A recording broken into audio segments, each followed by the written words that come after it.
कथामृत रसास्वाद कुशलः। कथा का आस्वाद लेते हुए एक एक घूंट पीते हैं तो कितनी अच्छी चाय बनी। वैसा एक एक शब्द जो ही सूत जी के श्रीमुख से निकलता है, सौनक जी महाराज, क्या कथा, वाह वाह वाह, हर शब्द के पीछे वाह वाह निकलता है।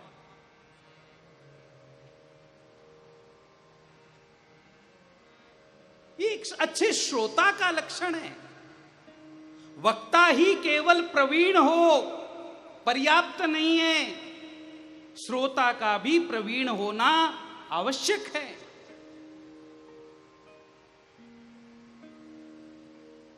वक्ता प्रवीण तभी हो सकता है जब श्रोता प्रवीण होगा। श्रोता मुरझा करके बैठ जाएगा, मुंह लटका हुआ,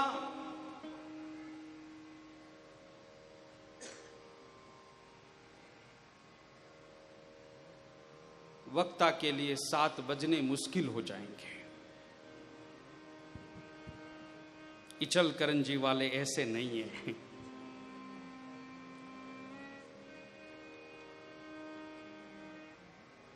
वक्ता के साथ श्रोता का भी जुड़ाव होना चाहिए। श्रोता और वक्ता दोनों एक होने चाहिए। जब तक हम कथा में बैठे हैं तब तक श्रोता वक्ता से अलग नहीं, वक्ता श्रोता से अलग नहीं, श्रोता वक्ता से अलग नहीं। और श्रीमद् भागवत का फल भी यही बताया है, समताम नयेत। भागवत की कथा सुनकर सुखदेव जी महाराज कहते हैं परीक्षित से, परीक्षित भागवत की कथा सुनकर के तुम्हें क्या प्राप्त होगा? बोले तुम भी वक्ता के जैसी श्रेणी प्राप्त कर लोगे। जितना फल वक्ता को मिलेगा उतना ही फल श्रोता को प्राप्त होता है। वक्ता ऊंचा बैठा है इसलिए ये ज्यादा कुछ पालेगा, ऐसी बात नहीं है। हमारे पूज्य स्वामी रामसुदास जी महाराज तो कहा करते थे कि ऊपर बैठे हैं हम, इसलिए हम चौकी पर बैठे चौकीदार हैं और आप जमीन पर बैठे जमींदार हो, आप हमसे ऊंचे हो। संत श्री ज्ञानेश्वर महाराज कहते हैं वक्ता वक्ता चिन्हवे श्रोते वीण। वक्ता की क्या पहचान है अगर कोई श्रोता ही ना हो? हम आकर के यहां पर 2 बजे बैठ जाएं, 2:30 बजे 3 बजे आकर बैठ जाएं और कोई आया हुआ ही ना हो,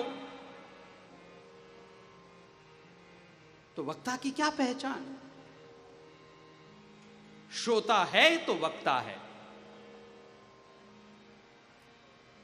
इसलिए श्रोता अपने आप को कम ना समझे, वक्ता के समान गुण वाला है।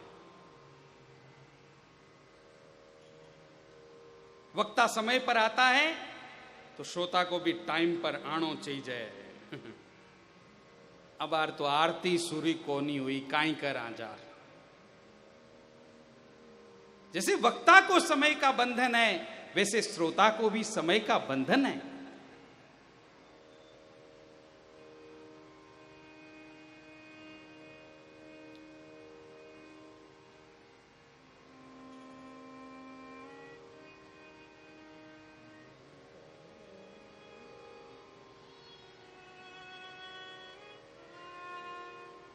महर्षि वेदव्यास जी महाराज पद्म पुराण के माध्यम से यह बतलाते हैं कि शौनक ऋषि को इसलिए प्रमुख श्रोता के रूप में चुना क्योंकि वो कथा का स्वाद लेते हैं, कथा का आस्वाद लेते हैं और वो प्रवीण हैं इसमें। कथा का स्वाद लेने में प्रवीण है, कथा रस पीने में प्रवीण है। और ऐसे जो शौनक हैं उन्होंने सूत जी से प्रश्न किया है, अज्ञानध्वांस विद्वांस सूर्य कोटि सम प्रभ सूताख्याहि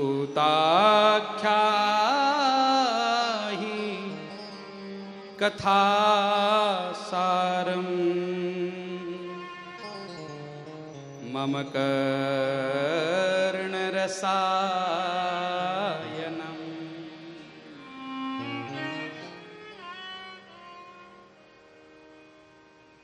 अज्ञान रूपी अंधकार को मिटाने में आपका जो तेज है गुरुदेव, वो कोटि सूर्य के समान है। हे सूर्य जी महाराज, आख्या ही सुनाइए हमें, क्या कथा सारम, कथा नहीं, कथा का सार बताइए। बहुत कथाएं सुनने का हमें समय नहीं है। आप अगर 1 वर्ष तक कथा सुनाए इतो टाइम को नहीं। 7 दिन मिला है, इन 7 दिनों में हमें आप कथा का सार बता दीजिए। और वो कथा सार सुनाते समय में भी एक बात का ध्यान रखना, क्या? कर्ण रसायनम। वो कथा भी हमें बोर करने वाली नहीं होनी चाहिए। हम आपकी कथा सुनते सुनते ऊब जाएं, कल वापस आने का मन ही न करे, ऐसी कथा नहीं चाहिए। जबरदस्ती आए कल, सब कुछ छोड़ करके आए कल, नहीं 4 लोगों को और साथ में लेकर के आए और ये कहते हुए उनको लाएं, घनी चोखी बांछे। चालो थे भी लाभ लो। ऊबने वाली कथा नहीं चाहिए, बोर करने वाली कथा नहीं चाहिए।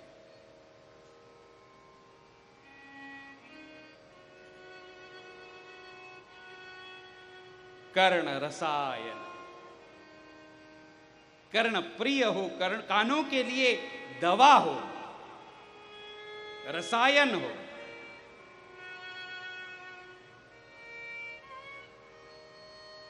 ये जो कान है ना, ये कान बहुत बुरे हैं। दूसरों की निंदा सुनने में जो आनंद आता है, मजा आता है ना, ये कान का काम है। ये कान दुनिया की बातों को सुनने में बड़ा एकाग्र होता है, बड़ा ध्यान से सुनता है। कैसे 3 घंटे 4 घंटे चुगली करने में और चुगली सुनने में, निंदा सुनने में बीत गए, पता ही नहीं चलता। और कथा में हर 10 मिनट के बाद घड़ी देखे।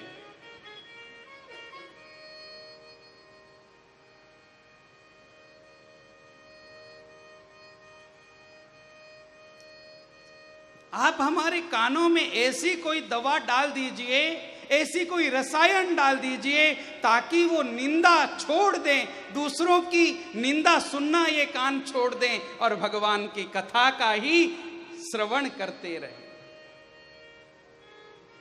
ये कर्ण रसायनम।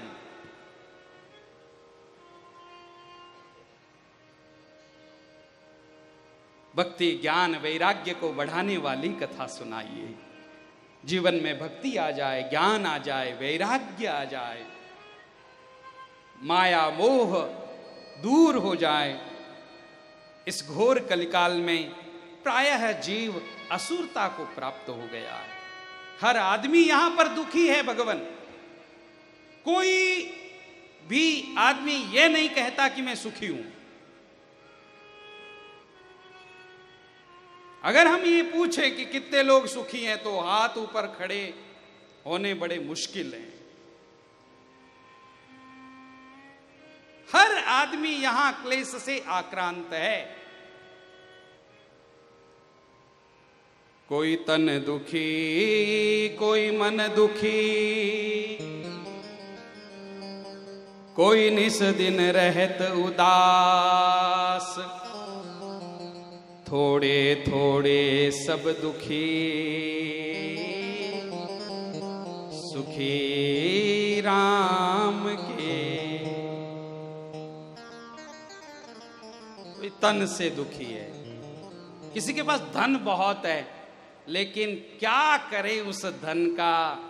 डॉक्टर ने तो फुलके के ऊपर घी लगाने को भी मना किया है, घी तो बिल्कुल मत खाया। चाय में शक्कर नहीं डाल सकते साहब, सब्जी में मिर्ची नहीं डालना।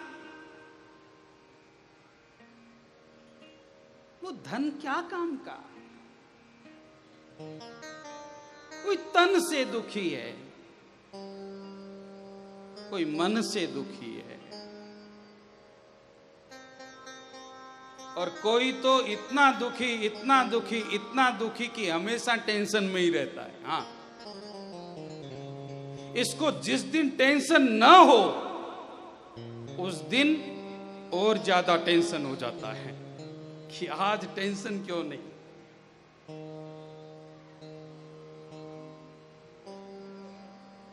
निस दिन रहे तो उदास, ये हमेशा टेंशन में रहता है, हमेशा तनाव में रहता है। मुंह सुजेड़ो ही रवे, मारवाड़ी में कहूं आप।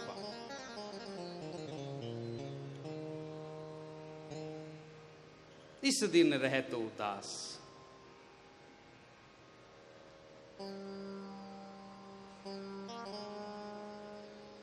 ये क्लेश जो है, ये क्लेश कैसे दूर हो। आप कृपा करके श्रेय की बात बताइए, कल्याण की बात बताइए।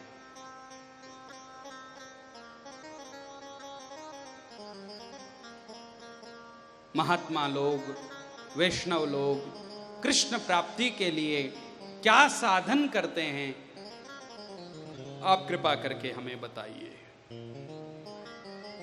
आप जैसे सद्गुरु ही बता सकते हैं, इसलिए हमने आपसे पूछा है। सूत जी महाराज सौनकादि ऋषियों के प्रश्नों को सुनकर के हृदय अत्यंत प्रसन्न करके, प्रसन्नता से भरे हुए बोलना आरंभ करते हैं।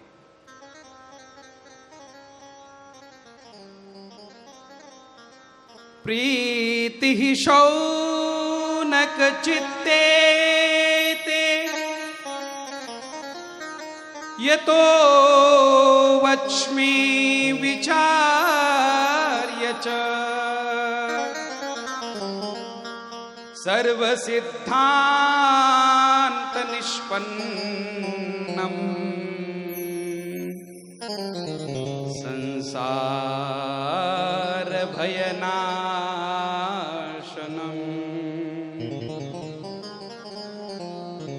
हे शौनक, तुम्हारे प्रश्नों को सुनकर के हृदय भर आया मेरा। अब तो मैं पूरा खजाना खोल दूंगा तुम्हारे सामने। संसार के भय का नाश करने वाला जो सिद्धांत है वो मैं तुम्हें बताऊंगा। संसार में अनेक भय हैं, भय का नाम ही संसार है। यहां भय के बिना काम ही नहीं है। रिस्क है, हर जगह रिस्क है।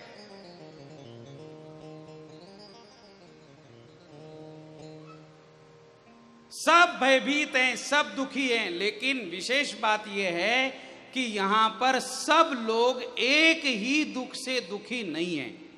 सबके दुख अलग अलग हैं।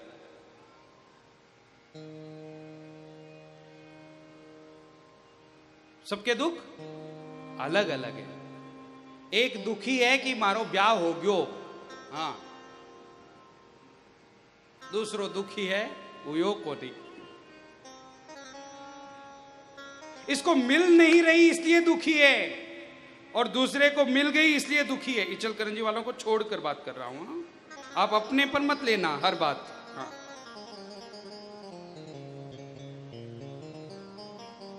रेलवे स्टेशन पर एक बेंच पर बैठ करके व्यक्ति रो रहा था। दूसरा भी उसके पास आकर के बैठ गया, वो भी रोने लगा। पहले रोने वाले ने पूछा, भैया मैं रो रहा हूं इसलिए तू रो रहा है? बोले नहीं, मैं तो मेरे दुख से रो रहा हूं। बोले तुझे कौन सा दुख सता रहा है? तो पहले तू बता तेरा दुख क्या है। बोले मेरी पत्नी पीहर चली गई इसलिए रो रहा हूं। अब तू बता।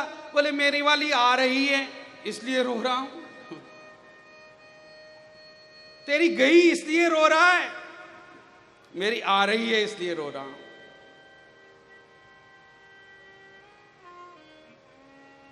गर्मी की छुट्टियों में पुरुष वर्ग 1 महीने 1.5 महीने बड़ा खुश रहता है।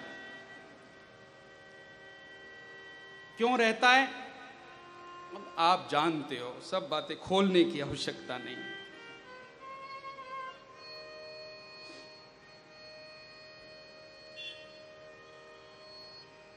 तो यहां एक दुख से सब दुखी नहीं हैं, सबके दुख न्यारे न्यारे हैं, अलग अलग दुख हैं।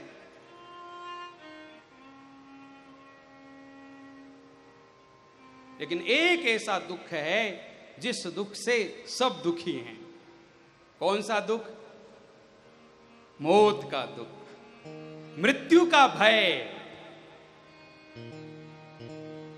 इससे कोई नहीं बच सकता। आयो है बन जानो पड़सी, मौत नगारो सिर कूटे रे। आयो है बन जानो पड़सी। जो आया है उसको जाना पड़ेगा। कोई आज गया, कोई काल गया, कोई जाने को तैयार खड़ा, नहीं कायम कोई मुकाम यहाँ। चिरकाल से यही रिवाज रही, चिरकाल से यही रिवाज रही। गीता कह रही है, जातस्य ही ध्रुवो मृत्युर ध्रुवं जन्म मृतस्य च।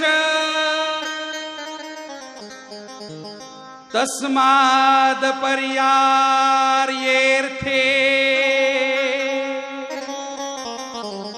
न त्वं सोचितुमर्हसि।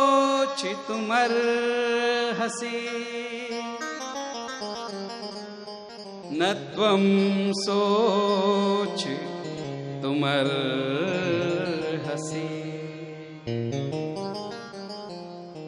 जो आया है वो जाएगा। यहां हर बात में संशय है, हाँ, लेकिन एक बात बिल्कुल पक्की है, आया है सो जाएगा।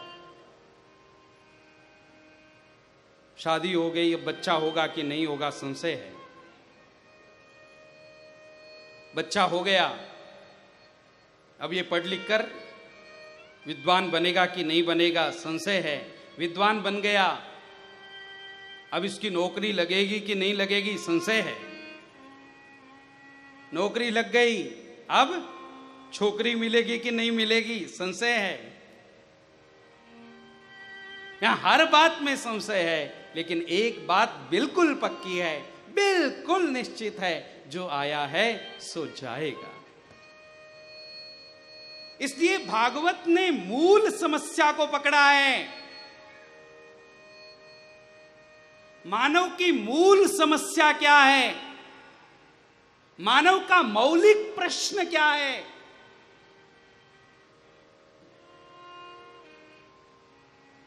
मूल समस्या मृत्यु है, मौत है। इस जन्म मरण के चक्कर से मानव कैसे मुक्त हो जाए, इसके लिए भागवत की कथा है। संसार भय नाशनम, संसार का सबसे बड़ा भय मृत्यु है, और इस मृत्यु के भय से भागवत मुक्त करता है। और यह श्रीमद् भागवत श्री सुखदेव जी महाराज ने परीक्षित की मुक्ति के लिए गाया है। एतस्मादपरं किंचिन मनः शुद्ध्यै न विद्यते, जन्मांतरे भवेत् पुण्यम तदा भागवतम लभेत। जन्म जन्मांतरों के पुण्य जब उदित होते हैं तब भागवत की कथा सुनने को मिलती है। एक जन्म के पुण्य से भागवत कथा का श्रवण नहीं प्राप्त होता, अनेक जन्मों के पुण्य से भागवत की कथा प्राप्त होती है। और हमारे मन को शुद्ध बनाने के लिए यह भागवत की कथा अत्यंत महत्वपूर्ण है। महर्षि वेदव्यास जी महाराज, सूत जी महाराज तो यहां तक कहते हैं कि इसके अलावा मन की शुद्धि के लिए दूसरा कोई ग्रंथ नहीं है जिसको अपने मन को शुद्ध करना है। जिसका मन मेला है, मन कुचेला है, गंदा है, उसको चाहिए कि वो चित्त को एकाग्र करके श्रीमद् भागवत की कथा श्रवण करे। 7 दिनों में मन साफ हो जाएगा। ये मन को साफ करने वाली कथा है। महाराज परीक्षित जब कथा सुनने के लिए बैठे सुखदेव जी के सामने, तो देवता अमृत का कलश लेकर परीक्षित जी के सामने आकर खड़े हो गए। कहा कि आप एक काम करिए महाराज, आप 7 दिन में मरने वाले हैं ना, हम आपको अमर कर देते हैं, आप अमर हो जाओगे। अच्छा हाँ, कैसे? बोले हमारे पास में एक सुधा कुंभ है। सुधा कुंभ मतलब अमृत कुंभ, अमृत का घड़ा, वो अमृत हम आपको पिला देंगे। तो परीक्षित ने कहा इसके बदले में आपको क्या देना होगा? बोले इसके बदले में कुछ नहीं, ज्यादा कुछ नहीं, ये कथा दे दीजिए। अब जो कथा पी रहे हैं वो हमें दे दीजिए, हम आपको सुधा दे देते हैं।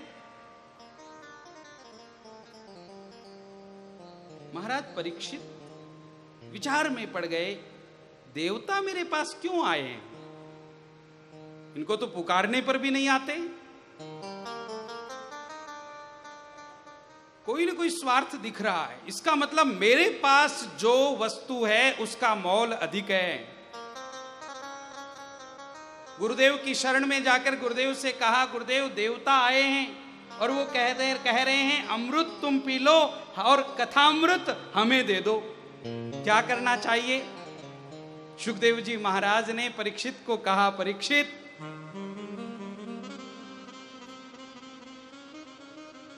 वसुधात्म कथा लोके त्वकाचः क्व मणिर्महान्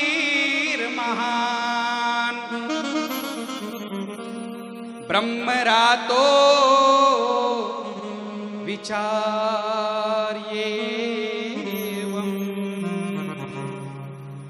तदा देवान् जहासः।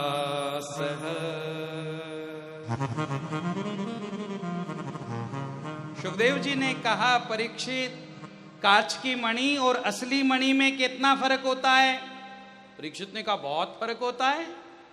कहां कांच की मणि और कहां असली मणि? बस उतना ही फर्क कथा में और अमृत में है। कहां तुलना कर रहे हो कथा के साथ अमृत की? तुलना हो ही नहीं सकती।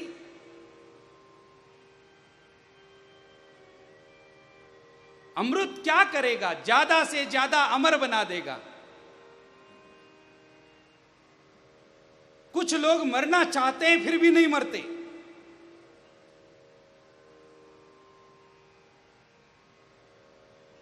दुख के गर्त में गिरे हुए हैं, वो लोग अगर अमर हो जाएं तो जीवन नरक है उनके लिए। अमरता नहीं चाहिए, दीर्घ जीवन नहीं चाहिए, दिव्य जीवन चाहिए।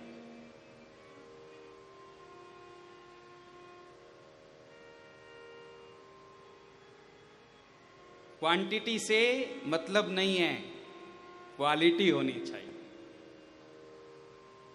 कितने श्रोता कथा सुन रहे हैं ये महत्वपूर्ण नहीं है, श्रोता कितनी क्वालिटी वाले हैं, कितने मुस्कुराते हुए ध्यान से कथा सुन रहे हैं ये महत्वपूर्ण है। संख्या नहीं बढ़ानी है, क्वालिटी बढ़ानी है। अनेक वर्षों तक जिया ये महत्वपूर्ण नहीं है, कैसे जिया ये महत्वपूर्ण है।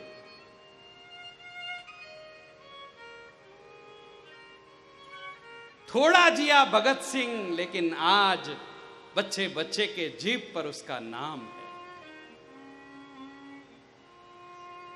अल्प जीवन जिए स्वामी विवेकानंद, लेकिन बच्चा बच्चा उनको जानता है। अल्प जीवन रहा शिवाजी महाराज का, लेकिन जब कोई शिवाजी नाम लेता है तो रग रग शौर्य से अपने आप भर जाता है। रोम रोम शिवाजी का नाम लेते ही खड़ा हो जाता है, शौर्य प्रकट हो जाता है। क्यों? वो दीर्घजीवी नहीं थे, दिव्य जीवी थे। ये इतना जिया ये महत्वपूर्ण नहीं, कैसे जिया ये महत्वपूर्ण है। भागवत की कथा आपको दीर्घजीवी नहीं बनाएगी, आप कभी मरेंगे नहीं ये नहीं होगा, लेकिन आप जितना जिएंगे महत्वपूर्ण जीवन जिएंगे, आदर्श जीवन जिएंगे, अमर होकर के जाएंगे, कीर्ति कमा करके जाएंगे।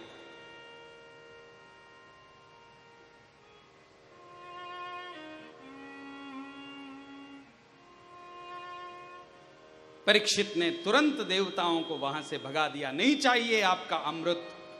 देवता ने जब देखा कि ये भागवत की कथा हमें प्राप्त नहीं हो रही है और इचलकरंजी वालों को मिल रही है, क्या विशेषता है इस कथा में, तुरंत दौड़ करके ब्रह्मा जी के पास में गए। ध्यान से सुन रहे हैं ना आप लोग, पीछे वाले सब, बीच वाले।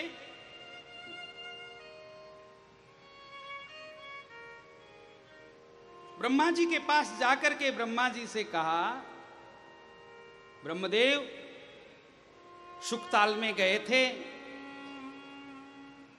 आज उत्तर प्रदेश में मुजफ्फरनगर में के पास में ही एक 45-50 मिनट की देरी पर क्षेत्र है जिसका नाम शुकताल है, जहां पर सुखदेव जी महाराज ने परीक्षित को कथा सुनाई। उस क्षेत्र में बैठे हुए परीक्षित कथा सुन रहे हैं, लेकिन वो कथा हमें नहीं मिल रही है। क्या विशेषता है इस कथा में, आप बताइए। ब्रह्मा जी महाराज ने ध्यान लगाया, विचार किया क्या किया जाए, तो उन्होंने एक तुला मंगवाई और तुला मंगवाकर भागवत श्रवण का जो पुण्य था, केवल एक भागवत श्रवण का है, ध्यान से सुनिए, कितना भागवत श्रवण का पुण्य है ये मैं आपको बतला रहा हूं। केवल भागवत, एक बार भागवत कथा श्रवण करने का पुण्य था, उसको अलग किया, और सभी शास्त्र पुराण श्रवण करने का जो पुण्य है, उन सारे पुण्यों को मिला करके एकत्र किया।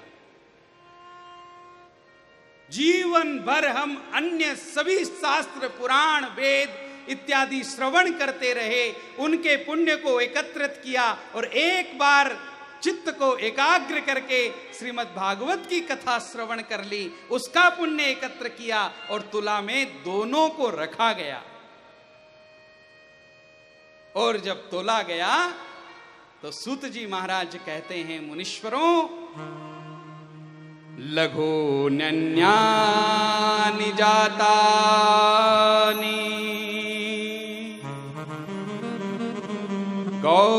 गौरवेण इदं महत्।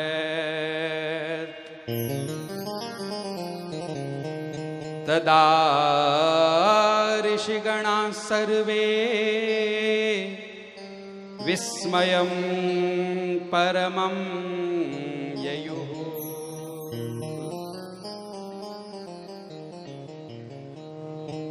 अन्य सभी शास्त्र पुराणों के श्रवण का जो पलड़ा था, वो पलड़ा नीचे झुक गया। केवल श्रीमद् भागवत श्रवण का पलड़ा भारी रहा, ऊंचा रहा। ये देखते ही सब ने अपने दांतों तले अंगुली दबा ली, आश्चर्यचकित। वाह, इतना पुण्य है भागवत कथा श्रवण करने का। ब्रह्मा जी महाराज ने तो उस दिन के बाद एक घोषणा कर दी। क्या? मेनिरे भगवद रूपम शास्त्रम भागवतम कलौ पठनात् श्रवणात् सद्यो वैकुंठ फलदायकम्।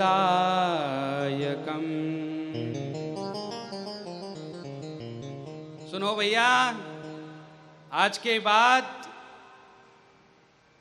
इस भागवत को कोई किताब ना समझे, ये कोई पुस्तक नहीं, ये भगवान का रूप है, ये भगवान का स्वरूप है। कलयुग में भागवत ही भगवान है। इसका पठन, इसका श्रवण तुरंत मुक्ति प्रदान करता है, जन्म मरण के चक्कर से छुड़वा देता है। सर्वप्रथम इस श्रीमद् भागवत कथा का श्रवण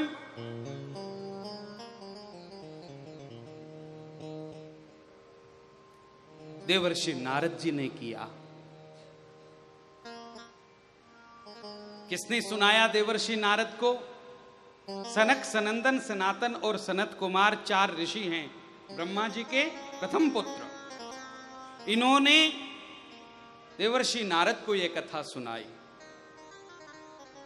सोनक जी महाराज बड़ी एकाग्रता के साथ कथा सुन रहे हैं, इसलिए उन्होंने प्रश्न कर लिया कि भगवान, हमने तो सुना है कि देवर्षि नारद एक जगह पर टिक नहीं सकते,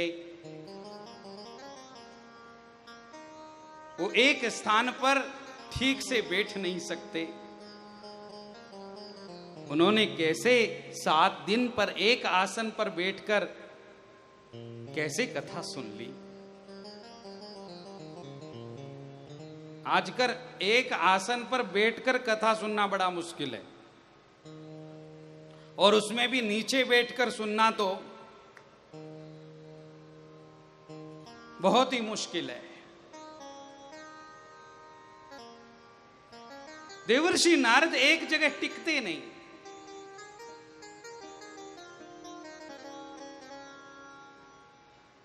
उन्होंने 7 दिन तक एक जगह बैठकर कैसे कथा सुनी और कहां सुनी? सनकादि मुनीश्वरों का और देवर्षि नारद का समागम कहां पर हुआ? कृपा करके ये कथा आप हमें विस्तार पूर्वक सुनाइए। सुत जी महाराज वर्णन करते हैं, एकदा ही विशालायां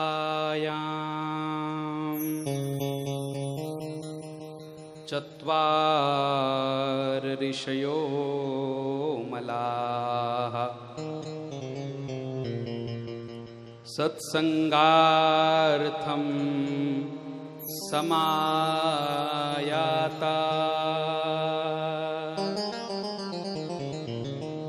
ददृशोस्तत्र नारदम्।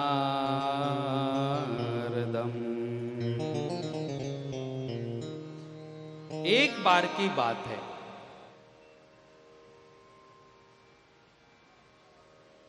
सनक, सनंदन, सनातन और सनत कुमार, ये चारों ऋषि सत्संग करने के लिए बद्रीनाथ में गए। और बद्रीनाथ में जाकर के उन्होंने देखा किसको? देवर्षि नारद को। लेकिन आज जो देवर्षि नारद हैं उनका चेहरा थोड़ा अलग है, दीन मुख है, उदास हैं, चिंता से भरे हुए, तनाव से भरे हुए व्यक्ति तुरंत पहचान में आ जाते हैं। पहचान लिया सनकादि मुनीश्वरों को, आज तो कुछ चिंता है, आज कुछ टेंशन में है देवर्षि। बताइए कौन सी चिंता सता रही है आपको? कहां भागते भागते जा रहे हैं? आप जैसे महात्मा अगर इस प्रकार से चिंतित होंगे तो लोगों का, अन्य लोगों का क्या होगा? कृपा करके आपके दुख का कारण बताइए। देवर्षि नारद ने अपनी पूरी कहानी, चिंता, देवर्षि नारद को चिंता क्यों है, उसकी पूरी कहानी सुनाना आरंभ करते हैं कि सबसे पहले मैं पृथ्वी लोक पर आया। मैंने ये देखा कि सब लोकों में पृथ्वी लोक सर्वोत्तम है, और इस पृथ्वी पर भी भारत अत्यंत महत्वपूर्ण है। इस भारत में भी जो तीर्थ हैं वो अत्यंत महत्वपूर्ण है।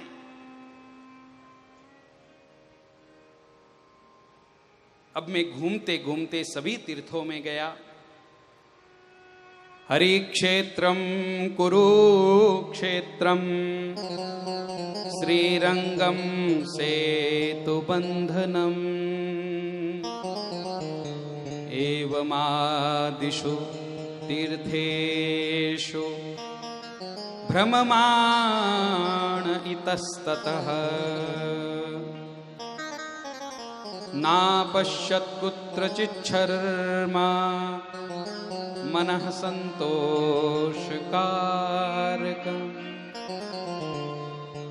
कलिनाम् अधर्ममित्रेण धरेयं बाधिताधुना।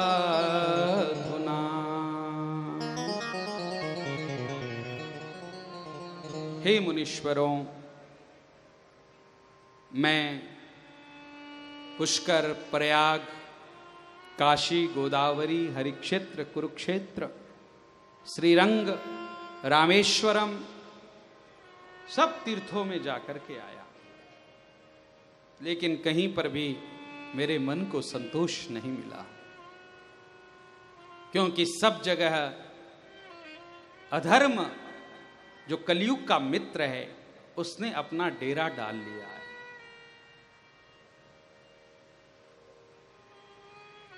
मैंने देखा तीर्थों में भी सत्य का कोई नाम नहीं है। कोई तप करना नहीं चाहता, तुरंत फलदायी चाहिए, चुटकी में काम होना चाहिए। कोई मेहनत करना नहीं चाहता, शुद्धता का कोई ख्याल नहीं है।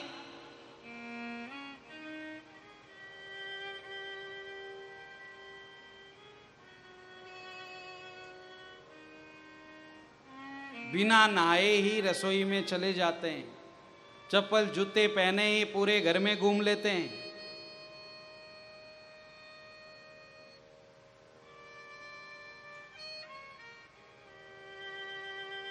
सबसे पहला अगर कोई काम होगा तो रसोई का काम पहले कर लो।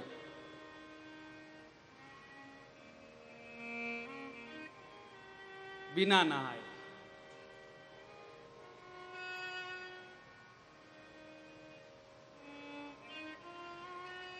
हमारे शास्त्रों में रसोई घर को अन्नपूर्णालय कहा है।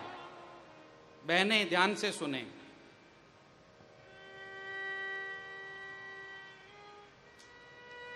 रसोई को क्या कहा है? अन्नपूर्णालय। जहां भगवती अन्नपूर्णा निवास करती है उसे अन्नपूर्णालय कहते हैं। रसोई में कौन रहती है? अन्नपूर्णा माता रहती है। अन्नपूर्णे सदा पूर्णे शंकर प्राण वल्लभे ज्ञान वैराग्य सिद्ध्यर्थम भिक्षाम देहि च पार्वती। जब भी कोई महात्मा, कोई संत, कोई श्रेष्ठ पुरुष भोजन करने बैठता है तो अन्नपूर्णा माता की प्रार्थना करके प्रसाद पाता है। और वो प्रसाद किस लिए पा रहा है? ज्ञान वैराग्य सिद्ध्यर्थम। ये जो मैं प्रसाद पा रहा हूं ये ज्ञान और वैराग्य प्रदान करने वाला हो। हमारे प्रसाद से विकार उत्पन्न हो ऐसा प्रसाद मुझे नहीं चाहिए। ऐसा भोजन, ऐसा खाना मुझे नहीं चाहिए। इसलिए भोजन को बहुत महत्व दिया गया हमारे शास्त्रों में।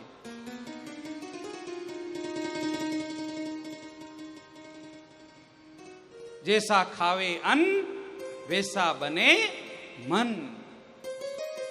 आप जैसा भोजन करेंगे वैसे आपके मन का निर्माण होगा। ये जो मन में बुराइयां ज्यादा हैं उसका कारण भोजन है। पति पत्नी में आजकल जो ज्यादा झगड़े हो रहे हैं ना, उसका मूल कारण ये होटलों में खाना है। सैटरडे संडे को कभी घर पे जो खाना नहीं खाते हैं,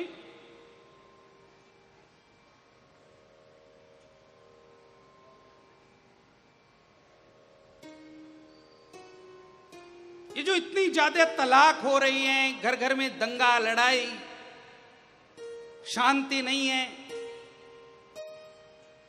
उसका एक कारण ये है भोजन शुद्ध नहीं है। पवित्र भोजन भीतर नहीं जा रहा है और बना भी रही है तो खुशी से नहीं बना रही। किचल करंजी वालों की बात नहीं कर रहा हूं। और उसमें भी कोई मेहमान अगर आ जाए तो फिर तो कहना ही क्या जी।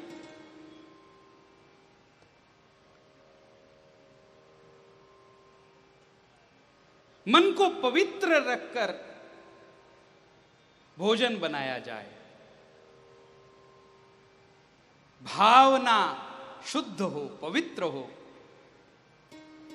नहा धोकर शुद्ध होकर।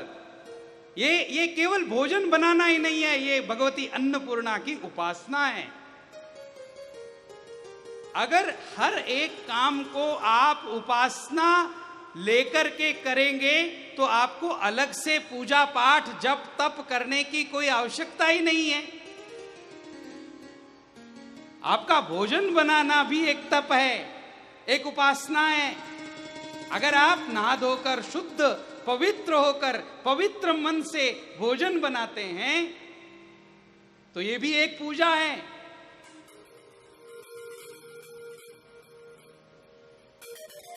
आप पवित्र मन से बर्तन धो रहे हैं, मुस्कुराते हुए बर्तन धो रहे हैं तो ये भी एक उपासना है। ये निम्न काम नहीं है। झाड़ू लगाना निम्न काम नहीं है। गलती हमसे ये हो गई कि हमने हमारे घर के ही कार्य को निम्न समझ लिया।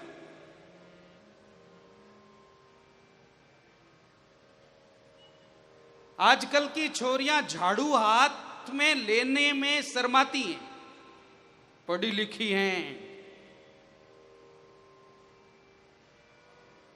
आटे में हाथ लगाना नहीं चाहती। आटा गूंथते समय भी उनके हाथ गंदे होते हैं।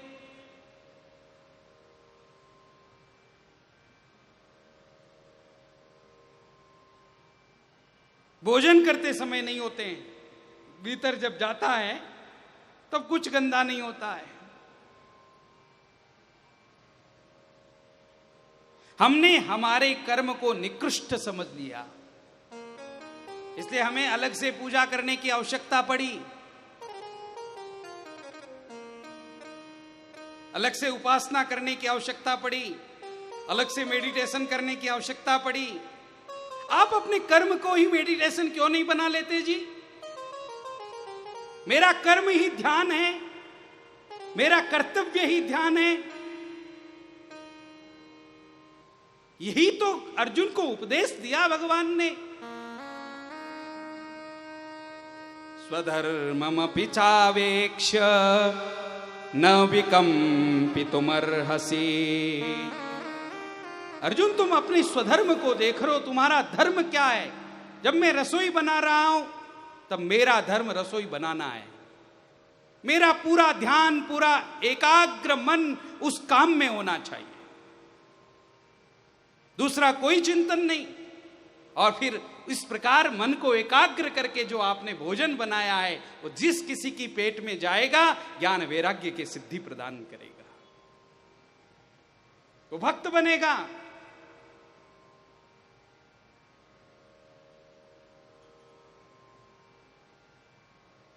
इसलिए कभी भी सीरियल देखते देखते रोटी मत बनाइए। सीरियल अर्थ जानते हैं इसका? सड़ाने वाला। सीरियल मतलब सड़ाने वाला, जो जीवन को सड़ा देता है। पहले इतनी आत्महत्याएं, इतने लड़ाई झगड़ा नहीं हुआ करते थे, आजकल ज्यादा होने लग गए। इन सीरियलों ने सबको होशियार बना दिया, इतना होशियार जिसको शास्त्रों ने अति होशियार बताया।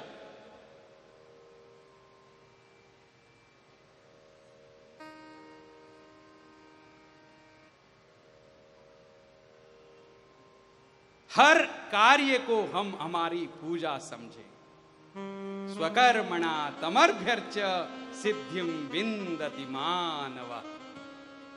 मानव की व्याख्या करते हुए श्री कृष्ण कहते हैं गीता में, कौन मानव जो अपने कर्म को पूजा मानता है, कर्म को सेवा मानता है, कर्म को उपासना मानता है, वो मानव है।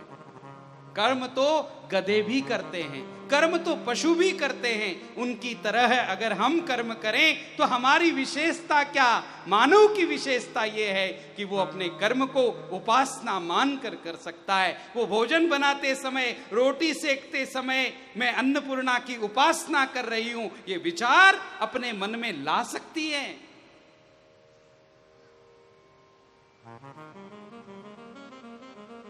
झाड़ू लगाते समय कितना प्यारा सूत्र है ये कर्म योग।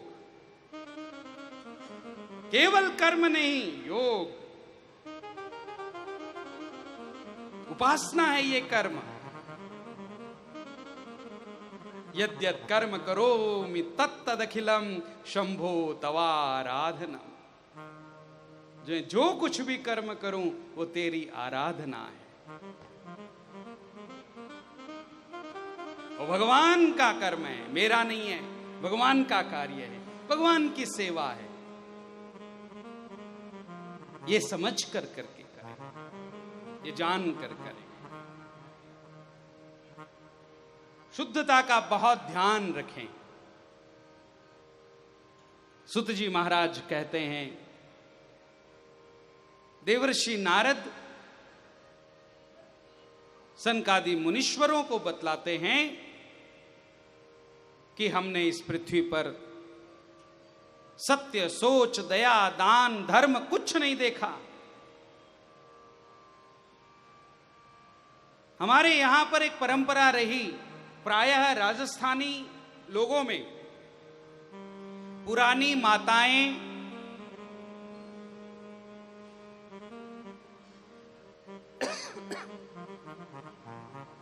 अपने घर से रोज रसोई लेकर के मंदिर में जाती और एक ब्राह्मण को रसोई दान करके आती। आटा, चीनी, घी, कुछ कुछ तो चाय भी,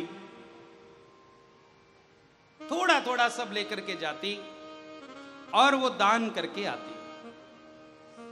ये दान का संस्कार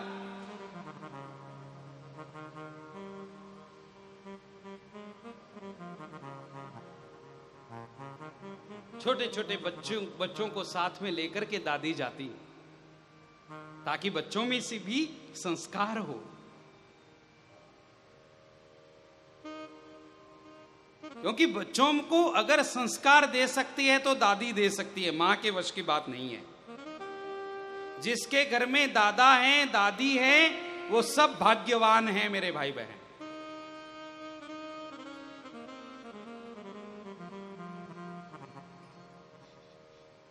अगर छोटा बच्चा जल्दी उठ जाता है तो मां को टेंशन बढ़ जाती है और दादी खुश हो जाती है।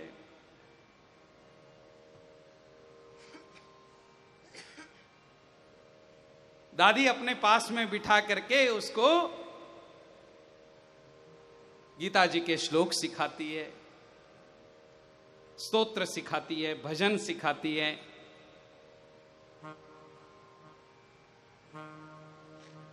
ये दादी के संस्कार है।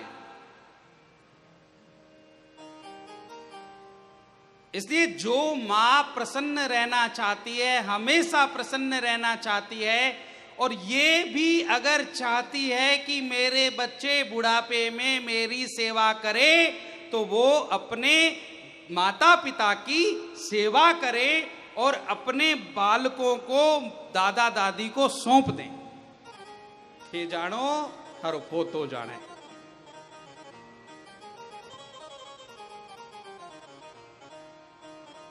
आपके बच्चों को अगर संस्कारी बनाना है तो घर में वृद्ध माता पिता का रहना बहुत आवश्यक है।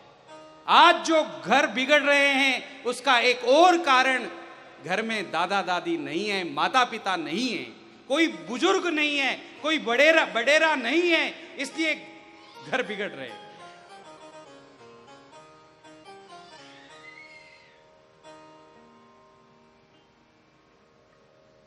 पूरा का पूरा आज का जो माहौल है, वातावरण है, इसका सटीक वर्णन इन श्लोकों में यहां पर आया है।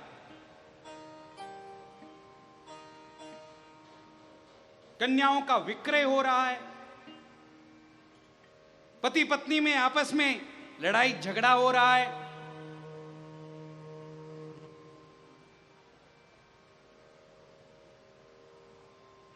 पाखंड बढ़ रहा है, धर्म में भी पाखंड आ गया है। विरक्त कौन? जिसके पास अपार धन है, अपार संपत्ति है, वो विरक्त है, वो महात्मा है। एक बार कथा में किसी के मुख से सुना था, ब्रह्मचारी कौन? बोले जिसके बच्चे चिल्ला रहे हो वो ब्रह्मचारी।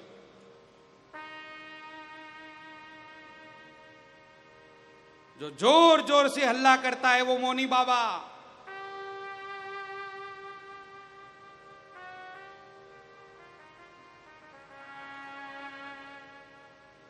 धर्म के स्थान पर अधर्म आ गया, धर्म में भी पाखंड आ गया।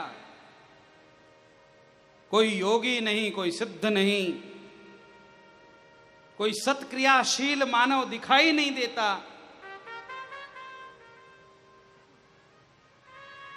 इस प्रकार कलयुग के अनेक दोषों को देखता हुआ मैं पृथ्वी पर भटकता रहा, मुझे कहीं पर भी शांति नहीं मिली। देवर्षि नारद कहते हैं, ऐसे भटकते भटकते मैं पहुंच गया वृंदावन में, यमुना का पावन तट। वहां पर मैंने एक दृश्य देखा, एक तरुण स्त्री यमुना के तट पर बैठी हुई है और रो रही है। और उसे रोते हुए देखकर मैं वहां पर खड़ा हुआ। अब तक तो केवल उस स्त्री को मैं ही देख रहा था, अब उसने भी मुझे देख लिया। और ज्यों ही उसने मुझे देखा, तुरंत उसने मुझे आवाज दी, भो भो साधो क्षणम तिष्ठ मच्चिंतामपि नाशय। हे साधो, क्षण भर के लिए आप रुक जाइए, मेरी भी चिंता दूर करके जाइए। देवर्षि नारद ने मन में विचार किया, एकांत में बैठी हुई स्त्री के पास में जाना एक साधु के लिए ठीक नहीं है, लेकिन उसका बहुत ज्यादा आग्रह होने पर देवर्षि नारद वहां पहुंचे। देवर्षि नारद ने उस स्त्री से पूछा, कासित्वम, कौन हैं आप? काय मऊ, तुम्हारे पास में जो ये दो वृद्ध बालक सोए हुए हैं, ये कौन है? वो अकेली नहीं है, उसके सामने दो वृद्ध हैं बालक, लेकिन अवस्था वृद्ध की उनकी दिख रही है। शरीर छोटा है लेकिन पूरा वृद्ध के जैसा बदल गया है। ये कौन है? भक्ति की गोद में सिर रखकर सोए हैं। अनेक सुंदर स्त्रियां उसको पंखा से हवा दे रही है। हे पद्मलोचना, तुम बताओ, तुम्हें कौन सा दुख सता रहा है? किस दुख से दुखी हो? तुम्हारा परिचय दो। देवर्षि नारद के सामने भक्ति महारानी अपना परिचय देती है। मैं भक्ति हूं।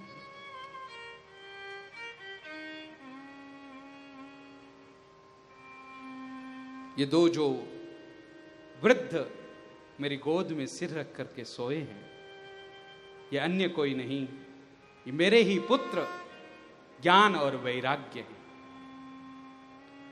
भक्ति की संतान ज्ञान और वैराग्य है मेरे भाई बहन। ये जो पंखे से मुझे हवा दे रही है, मेरी सेवा में लगी है, ये गंगा आदि नदियां हैं। अब मेरी बात सुनो, आप मेरे दुख का कारण सुनो। मैं दक्षिण में उत्पन्न हुई।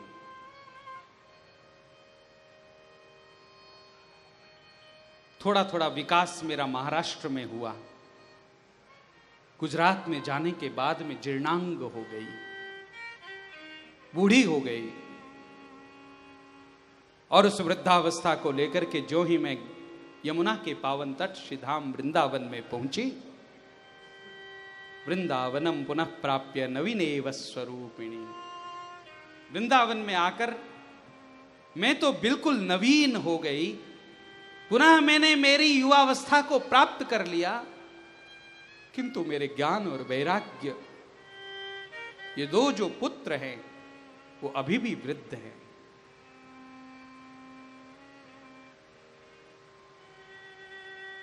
देवर्षि नारद,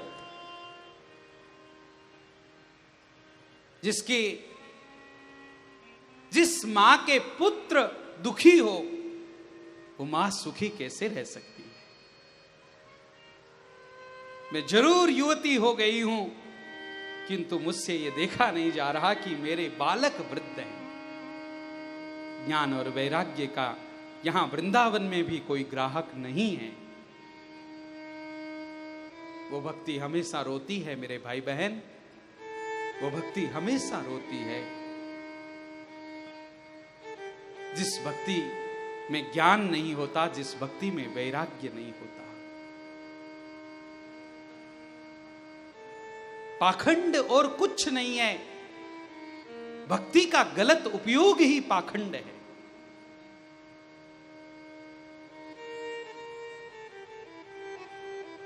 दस दिन तक हमने गणेश जी को हमारे घर में बिठाया, और जब गणेश जी को विदा करते हैं तो शराब की बोतलें फोड़ी जाती है, शराब पी करके उनके सामने नाचा जाता है।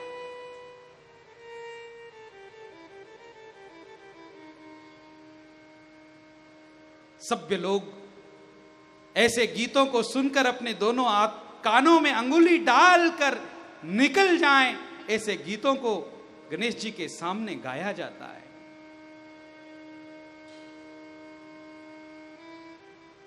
ये भक्ति का गलत उपयोग है, ये पाखंड है। ऐसे भक्ति से भक्ति महारानी रोती है,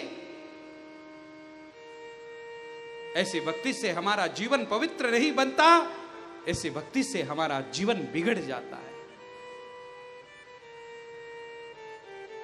भक्ति वही है जिसमें ज्ञान हो, हम क्या कर रहे हैं इसका ज्ञान होना जरूरी है। हम किस लिए कर रहे हैं? हम भगवान के लिए भक्ति कर रहे हैं। और जब एक परमात्मा का ज्ञान हो जाता है तो बाद में वैराग्य अपने आप आ जाता है।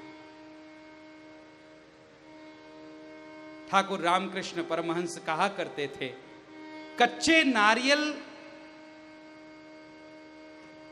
की गिरी को निकालना बहुत कठिन है, लेकिन नारियल जब पक जाता है तो वो अपने आप छिलके को छोड़ देता है।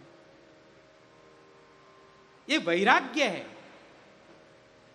जब ज्ञान परिपक्व हो जाता है तो अपने आप जीवन में वैराग्य आ जाता है। वैराग्य लाने की आवश्यकता नहीं, वैराग्य अपने आप प्रकट होता है।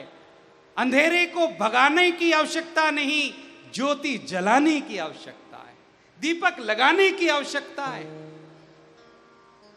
दीप जलेगा, अंधेरा अपने आप भाग जाएगा। सूर्य के आते ही रात्रि भाग जाती है, उसी प्रकार ज्ञान के आते ही वैराग्य अपने आप प्रकट हो जाता है।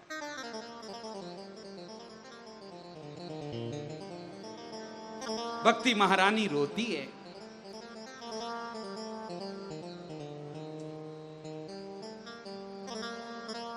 प्रयास किया भक्ति के इन पुत्रों को जगाने का, जो सोए हुए हैं गहरी निद्रा में। देवर्षि नारद ने भक्ति महारानी की प्रशंसा की सर्वप्रथम, और फिर भक्ति की प्रशंसा करके भक्ति से कहा, हे भक्ति, तुम्हें रोना नहीं चाहिए, क्योंकि तुम तो भगवान की सर्वोत्तम दासी हो। अगर तुम बुलाना चाहो तो नीच के घर में भी भगवान आ जाते हैं। रेदास के घर में, मोची के घर में भगवान आ गए।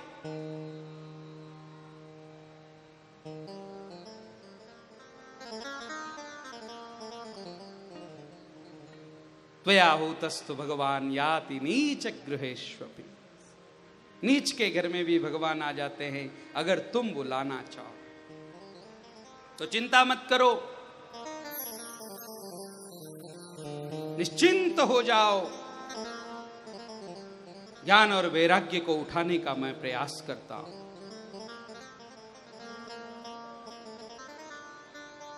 पास में जाकर ज्ञान और वैराग्य के कान में जाकर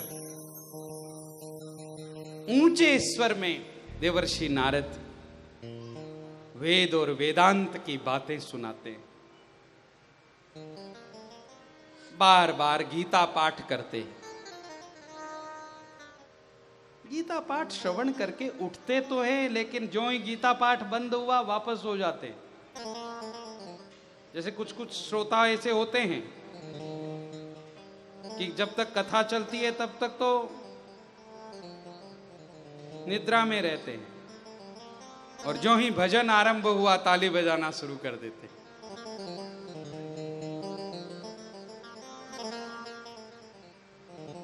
जो हमारे साथ होता है वो वहां हुआ। बार बार गीता पाठ सुनाया, लेकिन जब तक गीता पाठ चल रहा है तब तक तो सुन रहे हैं, और जो ही गीता पाठ बंद हुआ सो गए।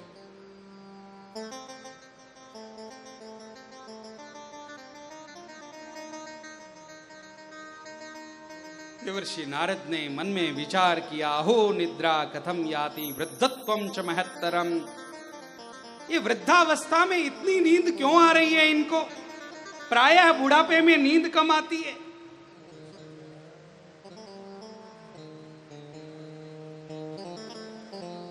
ये तो बहुत सो रहे हैं बुढ़ापे में। कारण क्या है? अत्यंत चिंता में डूब गए। तब देवर्षि नारद को एक आकाशवाणी सुनाई दी। अगर ज्ञान और वैराग्य को तुम उठाना चाहते हो नारद, तो तुम्हें सत्कर्म करना होगा। एतदर्थं तु सत्कर्म सुरर्षे त्वं समाचर।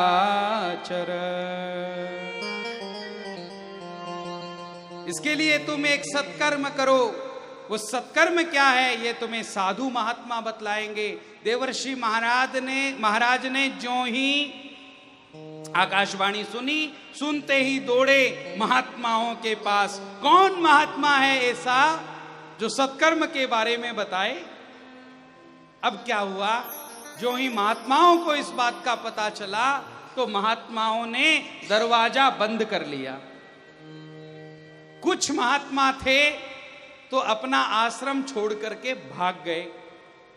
कुछ ऐसे महात्मा थे जिन्होंने अपने शिष्यों को बुलाया और शिष्यों को बुला करके कहा, सुनो, देवर्षि नारद आए तो उनको बता देना कि हमारे महात्मा जी को 5 दिन का मौन है। मूकी भूतास्तथान्यस्तु कियंतस्तु पलायिताः। कुछ तो मूक होकर मौन होकर बैठ गए और कुछ आश्रम छोड़कर भाग गए, क्योंकि सत्कर्म के बारे में किसी को भी पता नहीं है। अब उस सत्कर्म को ढूंढते ढूंढते देवर्षि नारद पहुंचे बद्रीनाथ में, सनकादि मुनीश्वरों के पास। और सनकादि मुनीश्वरों के मुनीश्वरों को सारी कथा सुनाने के बाद उन्होंने कहा, मैं यहां पर उदास होकर के इसलिए विचरण कर रहा हूं कि मुझे सत्कर्म का पता नहीं चल रहा है। आकाशवाणी ने जिस सत्कर्म के बारे में बताया है वो सत्कर्म क्या है? मुस्कुराते हुए सनकादि मुनीश्वरों ने कहा, सत्कर्म सूचको नूनम ज्ञान यज्ञ स्मृतो बुधैः। सत्कर्म यानी ज्ञान यज्ञ। श्रीमद् भागवत की कथा ही सत्कर्म है। देवर्षि नारद, आप भागवत की कथा श्रवण कीजिए। जहां पर भागवत की कथा होगी वहां पर भक्ति जरूर आएगी, और जहां भक्ति आएगी वहां ज्ञान और वैराग्य आएंगे। और ज्ञान वैराग्य अगर भागवत की कथा सुन लेंगे तो जितने लोग वहां पर बैठे हैं कथा सुनने के लिए, उनके हृदय में भक्ति सहित ज्ञान वैराग्य विराजमान हो जाएंगे। ये भागवत श्रवण की महिमा है। भागवत श्रवण करने से ज्ञान की प्राप्ति होगी। भागवत श्रवण करने से वैराग्य जगेगा। भोग अपने आप छूटेंगे। भोगों का भोगना यह समस्या नहीं है, इन भोगों से लगाव समस्या है। इन भोगों से प्यार करना, ये भोग मिलने ही चाहिए, ये विचार समस्या है। राग द्वेष वियुक्तेस्तु विषयान इंद्रियैश्चरन्। क्या कहते हैं भगवान गीता में? राग और द्वेष से वियुक्त होकर, अलग होकर के तुम विषयों में आचरण करो तो भी कोई फर्क नहीं पड़ता।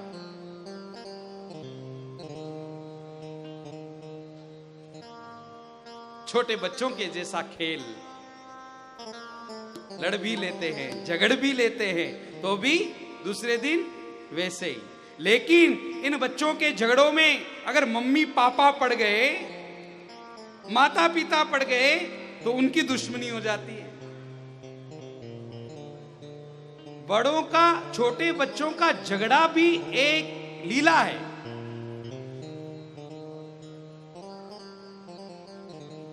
और हमारा झगड़ा भी समस्या है।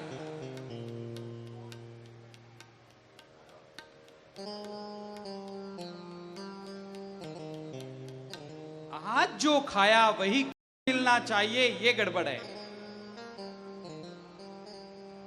आज जलेबी खाने को मिली, रबड़ी के साथ आराम से चटक लिया,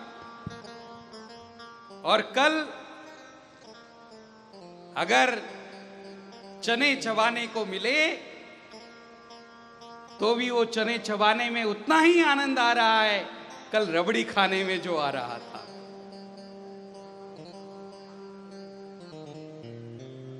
इसको कहते हैं राग द्वेष वियुक्तेस्तु विषयान इंद्रियैश्चर। राग और द्वेष से अलग होकर विषयों में आचरण करे, कोई बात नहीं। हम अगर किसी एक व्यक्ति को थप्पड़ लगा दें तो पाप लगता है, और शिव जी कितने को मार रहे हैं रोज, उनका काम ही संहार का है। शिव जी को काम ही दिया है मारो सबको, उनको कोई दोष नहीं है, और हम एक थप्पड़ लगा दें तो भी दोष। कितना अन्याय हो रहा है ना। अन्याय है ये नहीं, ये विचार, जीवन को विचार पूर्वक जी रहे हैं, कर्म से बिल्कुल भिन्न होकर जी रहे हैं। भगवान शिव, उनको किसी को मारने की इच्छा नहीं होती, और किसी को भी मारने की उनके भीतर कोई कामना नहीं है। कोई मरे ये उनकी इच्छा नहीं है, और कोई अनेक वर्षों तक जिए ये भी उनकी इच्छा नहीं है। उनका कर्तव्य है, इसलिए वो कर रहे हैं।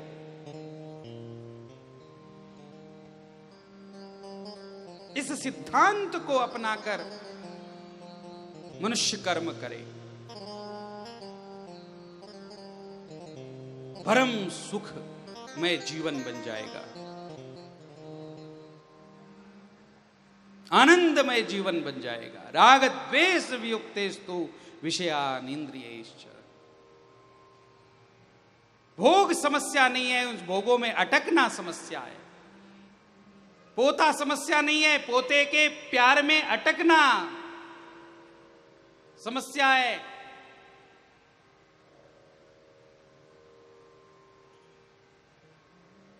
जैसा भोग हमें आज मिला है वैसा कल भी मिलना चाहिए, यह समस्या है।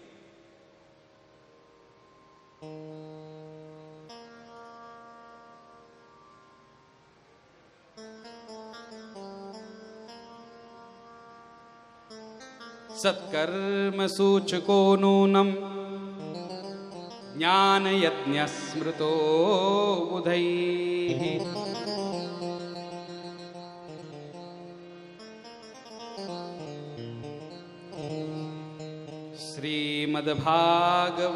श्रीमद्भागवतालापः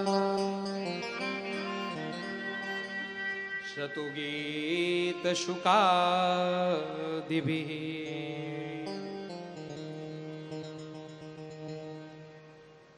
ये ऐसा सत्कर्म है, भागवत कथा श्रवण ऐसा सत्कर्म है कि ज्ञान और वैराग्य को अपने भीतर प्रकट कर देता है। हम जीते हैं तो ज्ञान के लिए जीते हैं, वैराग्य पूर्वक जीते हैं। जीवन का सिद्धांत वैराग्य बन जाता है। भोगों में कोई इच्छा नहीं है, फिर भी भोग रहे हैं। चाह ये बीमारी है, चाय जैसी बीमारी है वैसे चाह भी बीमारी है।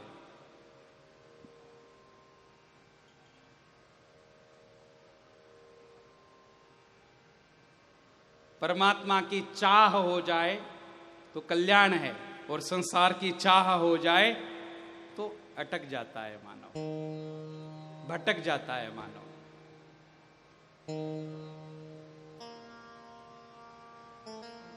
देवर्षि नारद को सनकादि मुनीश्वरों ने कहा, जहां पर कथा होगी वहां ज्ञान वैराग्य आ जाएंगे, आप चिंता मत करो।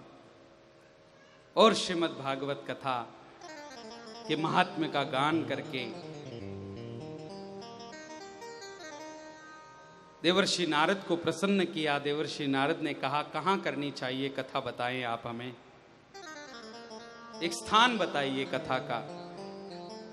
तो कथा का स्थान बताया, गंगा द्वार समीपे तु तटम आनंद नामकम। गंगा द्वार पर बैठ करके हम सब कथा का श्रवण करें। ये गंगा द्वार क्या है? एक होता है हरिद्वार, एक होता है हरिद्वार, एक होता है हरद्वार। हरिद्वार, हरद्वार, ये दोनों बातों को लेकर के दो भक्त आपस में लड़ने लगे। हरिद्वार वाले ने कहा कि ये हरि का द्वार है, हरद्वार वाले ने कहा कि नहीं, ये तो हर का द्वार है, ये भगवान शिव का द्वार है। ये दोनों भक्त लड़ते लड़ते पहुंच गए सुखदेव जी के पास, और श्री सुखदेव जी से पूछा कि बताओ ये हरिद्वार है कि हरद्वार है? सुखदेव जी ने कहा,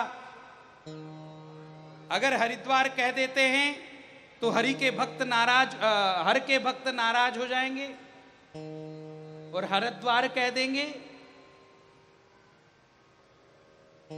तो हरि के भक्त नाराज हो जाएंगे। दोनों को ही नाराज नहीं करना है, इसलिए सुखदेव जी महाराज ने हरिद्वार और हरद्वार का नाम ही बदल दिया। क्या रखा नाम?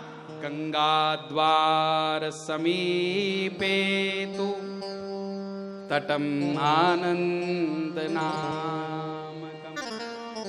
ये न हरिद्वार न हरद्वार, ये गंगा द्वार है। इस गंगा द्वार पर आनंद नाम का तट है, वहां बैठकर हम श्रीमद् भागवत की कथा सुनेंगे।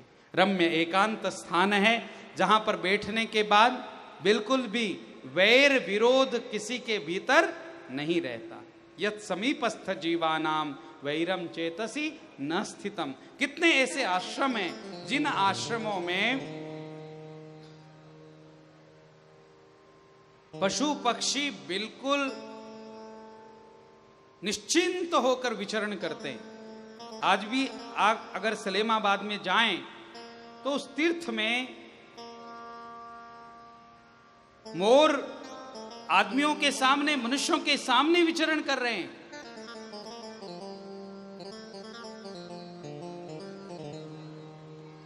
ब्रह्मलीन श्री जी महाराज तो अपने हाथों में दाने लेकर के मोर को खिलाया करते थे।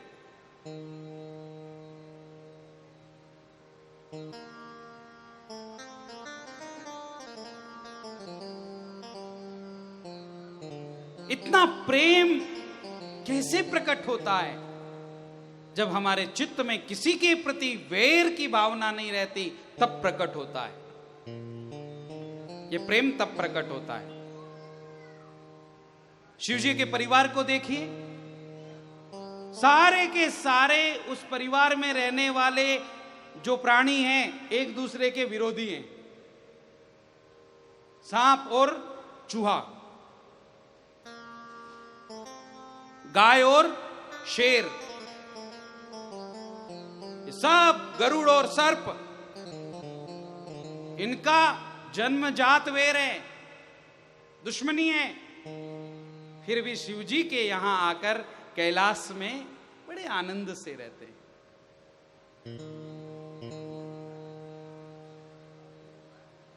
बड़े आनंद से रहते हैं। क्यों? क्योंकि शिव जी के मन में वैर का भाव नहीं है। जिसके भीतर वैर का भाव नहीं है उसके घर में शांति है, उसके घर में पवित्रता है। शिव जी के घर में तो शेर और बैल भी आमने सामने बैठे हैं, और हमारे घर में पिताजी और बेटा भी आमने सामने नहीं बैठते। उस परिवार को बहुत भाग्यशाली परिवार माना जाता है जिस परिवार में सासू और बहू दोनों आपस में सामने सामने बैठकर चर्चा करती हैं, आमने सामने बैठकर चर्चा करती हैं। बेटा और बाप दोनों एक मत होते हैं, उस परिवार को हम सद परिवार कहा करते हैं, अच्छा परिवार कहते हैं।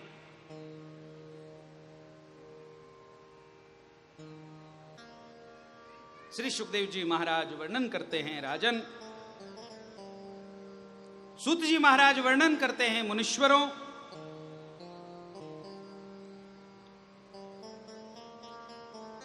ऐसा पवित्र स्थान है गंगा द्वार, जहां पर बैठने के बाद चित्त में किसी के प्रति कोई वैर विरोध नहीं रहता। आनंद पूर्वक बैठकर हम कथा श्रवण कर सकते हैं। और इस कथा का आरंभ करने से पूर्व हम सब लोगों को कथा के लिए बुलाएं, आमंत्रित करें। देवर्षि नारद ने सबको कथा के लिए बुलाया, निमंत्रण दिया। श्री भागवत पीयूष पानाय रसलंपटाः धावन्तोऽप्याययुः सर्वे श्रीमद्भागवतामृतम्।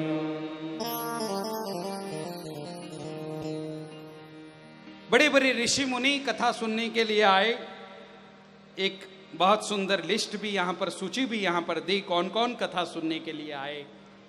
भृगुर्वसिष्ठश्च वनश्च गौतमो मेधातिथिर्देवलदेवरातौ योगेश्वरौ रामस्तथा गादिसुतश्च साकलौ मृकण्डुपुत्रौ त्रिजपिप्पलादाः योगेश्वरौ व्यासपराशरौ च छायासुकौ जाजलिजन्यमुख्याः सर्वेप्यमी मुनिगणाः सह पुत्रशिष्याः स्वस्त्रीभिराययुरतिप्रणयेन युक्ताः। प्रणय से, प्रेम से युक्त होकर अपने पूरे परिवार के साथ कथा सुनने के लिए आए। अकेले नहीं, पूरे परिवार को लेकर के कथा सुनने के लिए आए। वेद आए, वेदांत आए, मंत्र स्वयं मूर्तिमंत होकर, सप्तदश पुराण भी आज भागवत की कथा सुनने के लिए आए। षड शास्त्र भागवत कथा सुनने के लिए अपना स्वरूप लेकर के आए। गंगा आदि नदियां आई, पुष्करादि सरोवर आए, दंडकादि अरण्य आए। कुछ लोग ऐसे थे जो नहीं आ रहे थे कथा सुनने के लिए, अहंकार के कारण। निमंत्रण नहीं मिला, कैसे जाएं? भूल हो जाती है। किसी को अगर निमंत्रण नहीं दिया है तो ये समझ लें कि कथा में आने के लिए निमंत्रण की आवश्यकता नहीं है। हां, जीवन वास्ते निमंत्रण चाहिए। बिना बुलाए जीमो मत, कथा सुन निकल जाओ।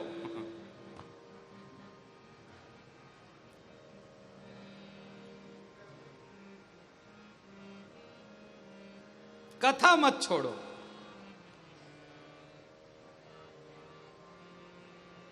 अब कोई मूवी देखने के लिए आपको कोई निमंत्रण देता है क्या, बताइए?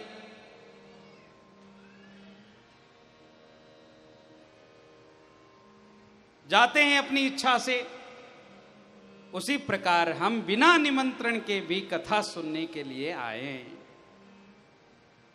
जो कुछ लोग नहीं आ रहे थे, भृगु जी महाराज उनको बुला बुला करके ला रहे हैं।